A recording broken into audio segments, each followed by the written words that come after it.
अथ चतुस्त्रिंशोऽध्यायः 34वां अध्याय।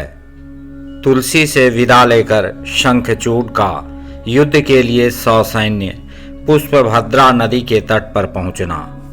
व्यास जी बोले, हे महाबुद्धिमान ब्रह्मपुत्र, हे मुने, आप चिरकाल तक जीवित रहें। आपने शिवजी का बड़ा विचित्र चरित्र वर्णन किया।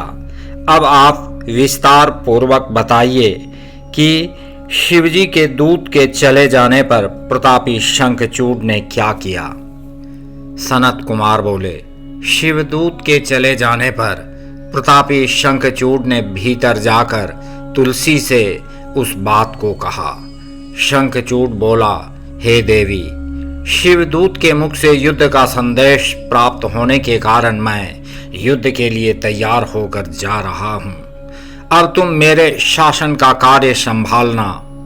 इस प्रकार यह कहकर उस ज्ञानी शंखचूड ने नाना प्रकार के वाक्यों से अपनी प्रियतमा को समझाया और शंकर का अनादर कर हर्षपूर्वक उसके साथ क्रीड़ा की।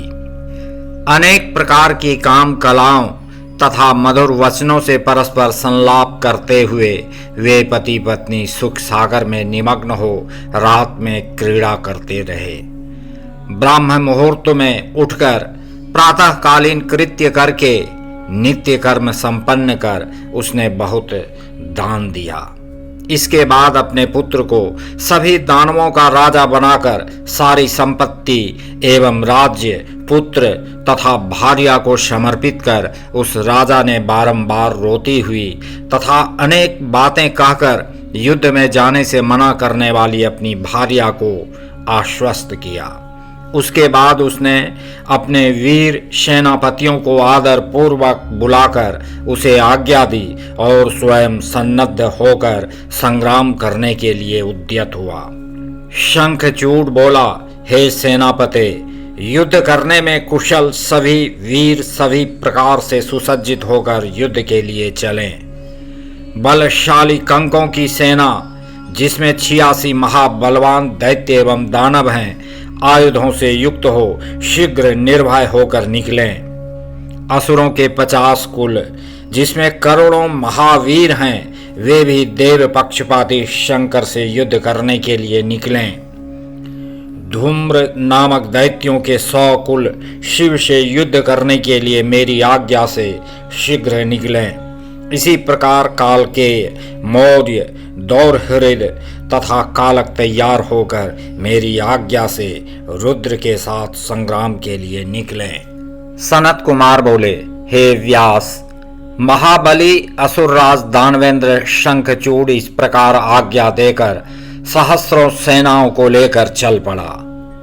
युद्ध शास्त्र में प्रवीण महारथी महावीर रथियों में श्रेष्ठ तथा वीरों में भयंकर उसके सेनापति ने भी 3 लाख अक्षौहिणी सेना से युक्त होकर मंडल बनाया और वह युद्ध करने के लिए शिविर से बाहर निकला।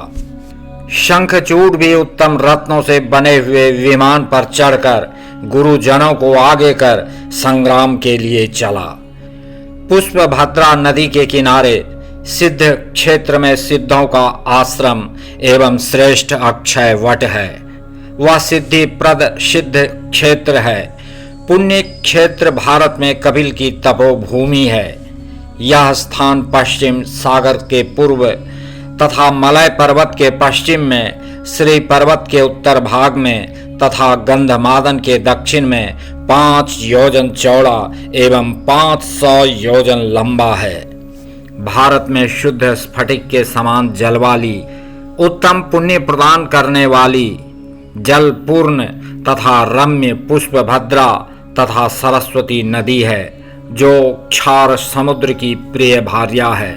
वह पुष्पभद्रा निरंतर सौभाग्य युक्त होकर हिमालय से निकलकर सरस्वती नदी में मिलती है और गोमंतक पर्वत को बाएं कर पश्चिम सागर में गिरती है। वहां जाकर शंखचूड ने शिव की सेना को देखा।